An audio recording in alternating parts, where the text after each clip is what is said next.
भारत में एक ऐसे सांप की प्रजाति पाई जाती है जिसका नाम है रसल वाइपर। उसके बारे में यह कहा जाता है कि जब भी वो किसी को काट लेता है तो काटने के बाद वहां से वो जगह छोड़ देता है, चला जाता है। लेकिन आज की कहानी जो मैं आपको सुनाने जा रही हूँ, इस कहानी में बिल्कुल अलग होता है। सांप ने काटा भी नहीं था और वो वहां से गया भी नहीं था, जबकि पूरे गांव के लोगों को, हर किसी को यही लग रहा था कि सांप ने काटा है, और वो भी एक बार नहीं 10 बार।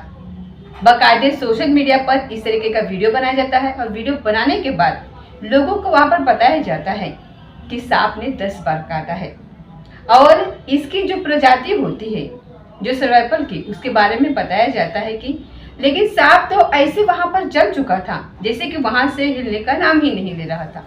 ऐसे लग रहा था कि जैसे वो मीडिया के सामने ये कहने की कोशिश कर रहा हो कि साहब मैंने नहीं काटा है, आप असली कातिल को ढूंढ दीजिए और उसके बाद मैं यहाँ से जाऊंगा। पुलिस इस मामले की जांच पड़ताल करती है, 2-3 दिन का समय लगता है। उसके बाद पुलिस ने वो जो असली कातिल होता है उनको पकड़ लिया और ये सांप पहुंच जाता है वन विभाग के पास। और वन विभाग की जो टीम होती है वो हस्तिनापुर के जंगल में उस सांप को आजाद कर देती है, छोड़ देती है। इस कहानी ने वाकई में पूरे उत्तर प्रदेश को हिला करके रख दिया है, लोगों को सोचने पर मजबूर कर दिया है। मजबूर इसलिए किया है क्योंकि ये कहानी, ये घटना उसी जगह की है जहां पर नीले ड्रम के अंदर किसी को पैक कर दिया गया था। और उसी जगह से एक और कहानी निकल करके आती है। लोगों के जुबान पर जब ये कहानी जाती है तो लोग एक कहने पर मजबूर हो जाते हैं कि आखिरकार महिलाओं को हो क्या गया है। आज के इस कहानी के माध्यम से यही समझने की कोशिश करते हैं कि आखिरकार इन महिलाओं को हो क्या गया है। नमस्कार, स्वागत है आपका हमारे चैनल पर। आज की जो सच्ची घटना मैं आपको सुनाने जा रही हूँ, ये सच्ची घटना है उत्तर प्रदेश के जिला मेरठ की। जिला मेरठ का एक थाना लगता है जिसका नाम है बहसुरमा। बहसुमा थाना क्षेत्र का एक गांव लगता है, अकबरपुर सादर। 14 अप्रैल 2025 की सुबह लगभग 5 बजे के आसपास का ये वाक्य रहा होगा। 6 साल का एक बालक होता है जिसका नाम अनिकेत होता है। अनिकेत अपने पापा को जगाने के लिए जैसे ही उनके पास पहुंचता है, चारपाई पर वो सो रहे थे। उन्होंने एक चादर से ओढ़ी हुई थी और उस चादर को जैसे ही वो बच्चा हटाता है तो हटाने के बाद देखता क्या है कि बगल में एक सांप है। और जैसे ही वो सांप एकदम से बड़ा होता है, खड़ा होता है, उसने अपना फन फैलाने की कोशिश की तो उस बच्चे की चीखें निकल आती है। वो इतनी जोर से चीखता है कि उसकी चीखे की आवाज़ उसकी माँ तक पहुँच जाती है। माँ अपने 2 बेटियों के साथ सोई हुई थी, वो दौड़ करके आती हैं और इसी घर के अंदर दादा भी होते हैं, उस बच्ची के दादी भी होती हैं और आसपास के घरों तक भी उसकी आवाज़ पहुंच जाती है। उसकी माँ जैसे ही वहां पर पहुंचती है, उसके माँ का नाम होता है रविता। रविता अपनी बेटे की चीख सुनने के बाद मौके पर आती है और उसने देखा कि सांप उसके पति के बिल्कुल बराबर में लेटा हुआ है, पड़ा हुआ है और वो पति कोई मूवमेंट नहीं कर रहा है, लेकिन सांप जरूर मूवमेंट कर रहा था, वो हिल डुल रहा था वहां पर। बस इतना होता है कि यहाँ से फिर चीख पुकार शुरू हो जाती है। जहां जहां तक एक चीख पुकार पहुंच रही थी वहां वहां से लोग आ जाते हैं और देखते ही देखते ये बात सोशल मीडिया पर कुछ देर में बहुत तेजी से वायरल हो जाती है। दरअसल वायरल इसलिए होती है क्योंकि वीडियो बनाया जाता है और वीडियो बनाने के बाद सोशल मीडिया पर यह बताया जाता है कि देखो ये आदमी आराम से अपनी चारपाई पर सोया हुआ था और रात इसको एक सांप ने काट लिया जिसका नाम है रसल वाइपर। 10 बार उसने काटा है। 10 बार काटने की बात जब आती है तो गांव वाले, पास के ही थोड़ी से ही दूरी पर एक गांव लगता है, उस गांव से जो सपेरे होते हैं उनको बुलवाया जाता है ताकि सांप को पकड़ा जा सके। सपेरे आते हैं और मेहनत करने के बाद उस सांप को अपने कब्जे में ले लेते हैं और कब्जे में लेने के बाद जो कहानी है फिर आगे बताने की कोशिश कर रहे थे। लेकिन गांव वाले कहते हैं कि एक काम करो, जितने जल्दी हो सके इस व्यक्ति को, जिसका नाम होता है अमित कश्यप उर्फ मिट्टी, उम्र लगभग उसकी 25 साल के आसपास होती है, उसको जितने जल्दी हो सके उतने जल्दी हॉस्पिटल के पास लेकर के जाओ, हो सकता है कि इसकी जान बच जाए। सांप ने इसको जो काटा है। अब ये जो बातें थी तो जो पास में डॉक्टर होता है उसके पास लेकर के जाते हैं। डॉक्टर कहता है कि देखो मैं इसे देख नहीं सकता, इसलिए आप इसको किसी दूसरे जगह पर बड़े हॉस्पिटल में लेकर के जाओ। तो गांव के जितने लोग थे उतनी बातें वहां पर होती हैं। कुछ डॉक्टर ने पहली बार देखा, पहली बार देखने के बाद साफ साफ बोल दिया था कि आप इसको यहाँ से लेकर के चले जाओ किसी और के पास। अब यहाँ पर बताया जाता है कि उत्तर प्रदेश का जिला बुलंदशहर, और बुलंदशहर का ही एक कस्बा लगता है गुलाटी, और गुलाटी में एक डॉक्टर होता है, उसके पास लेकर के जाते हैं। शायद वो सांपों का अच्छे से इलाज भी कर लेता है, जो सांप के काटे हुए मरीज होते हैं। अब वहाँ उसको दिखाया जाता है। डॉक्टर ने जब नस टटोलने की कोशिश की तो डॉक्टर ने कहा कि ये तो बच नहीं सकता, ये तो मर चुका है, आप इन्हें घर पर लेकर के जाओ और जो इनके साथ करना है करो। लेकिन पहली बार जब किसी डॉक्टर के पास लेकर के गए थे तो उसने पुलिस को फोन कर दिया था। ये बताया गया था, तो डॉक्टर ने फोन किया था या फिर किसी और ने फोन किया होगा, लेकिन किसी ने पुलिस को फोन कर दिया क्योंकि आपको इसको देखना चाहिए, कुछ न कुछ यहाँ पर अलग मामला है। इसे बताया जा रहा है सांप ने काटा है, लेकिन बात कुछ और लग रही है।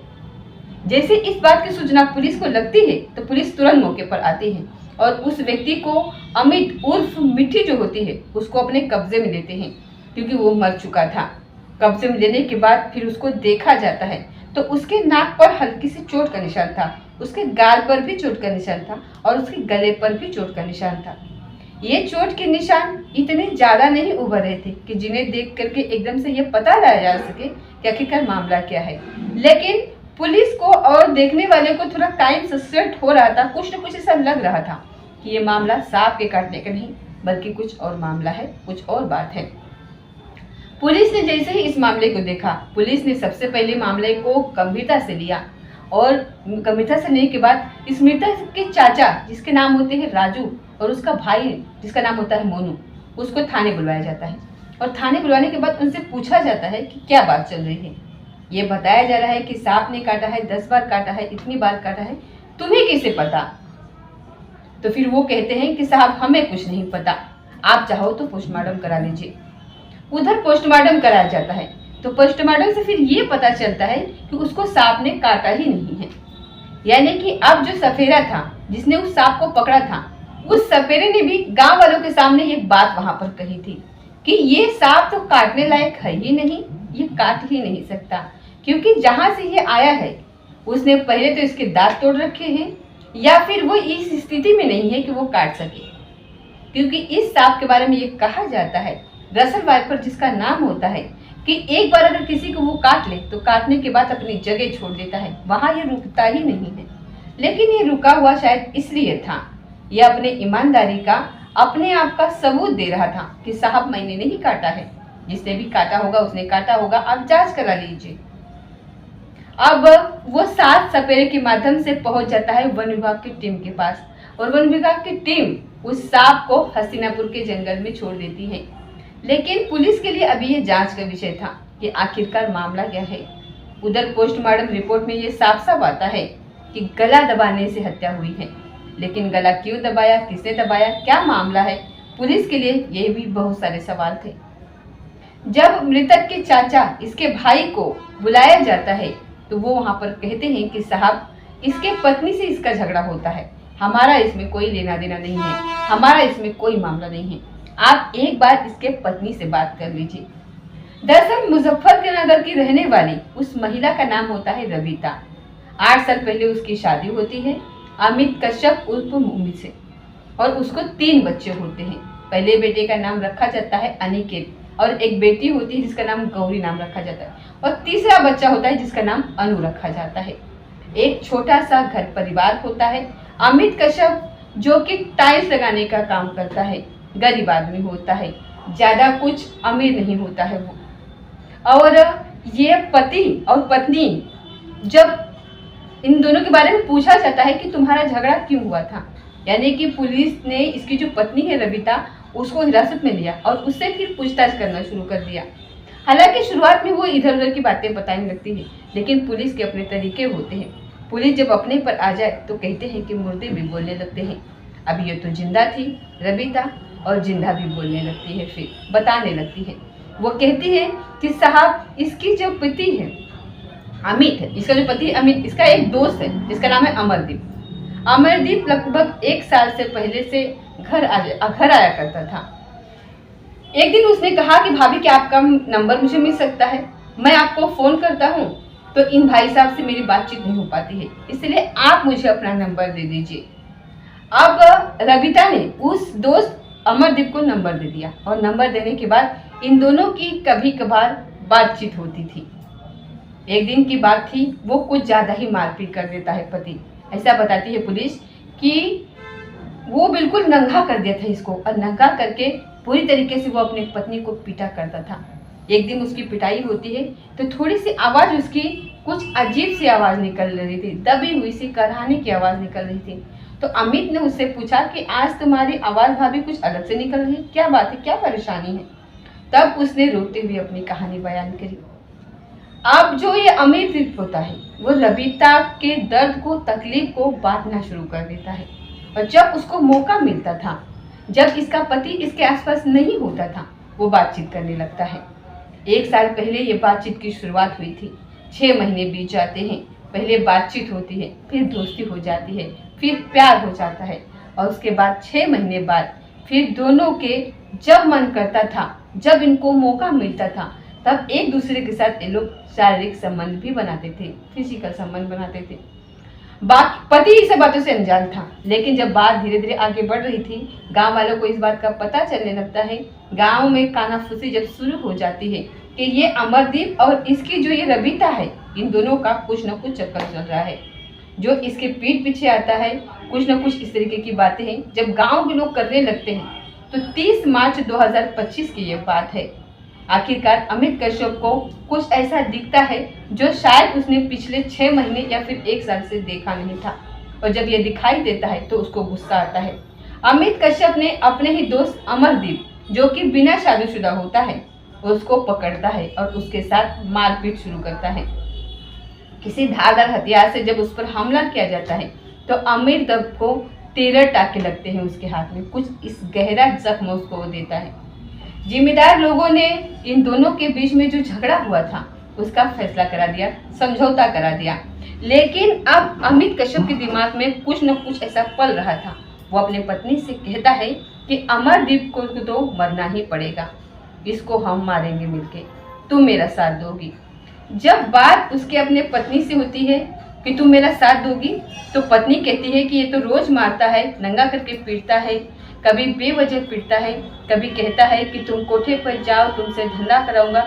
इस तरीके की बातें जब उसकी पत्नी रबीता ने कहा तो उसने सोचा क्यों ना पति को ही रास्ते से हटा दिया जाए।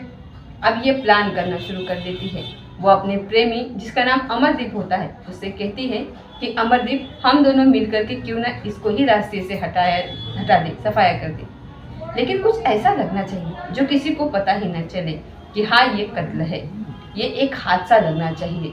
इसके लिए इन्होंने बाकायदा यूट्यूब वगैरह पे कुछ ऐसी वीडियोस देखना शुरू किया, सर्च करना शुरू कर दिया कि मारने के क्या बेहतरीन तरीके हो सकते हैं। और मारने का तरीका जब ढूंढना शुरू किया तो इन्हें लगता है कि कोई ऐसा वीडियो देखा इन्होंने जिसमें सांप ला करके छोड़ दिया जाता है और उसके बाद मार देंगे।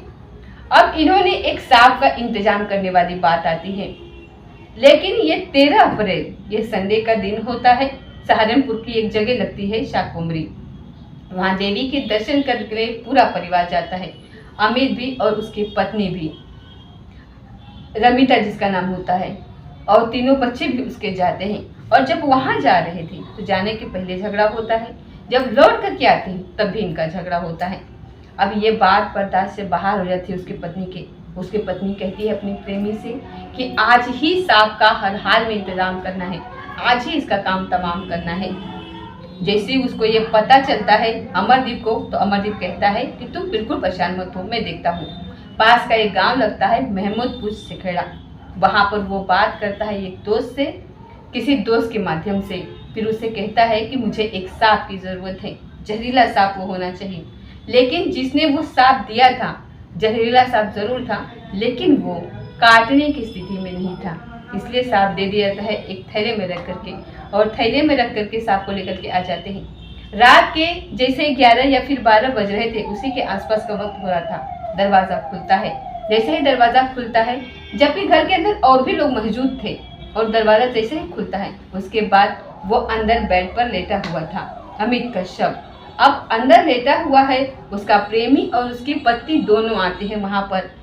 प्रेमी जो होता है उसका गला दबाता है और जो पत्नी होती है वो उसके हाथ पैर बहुत कस के दबा देती है।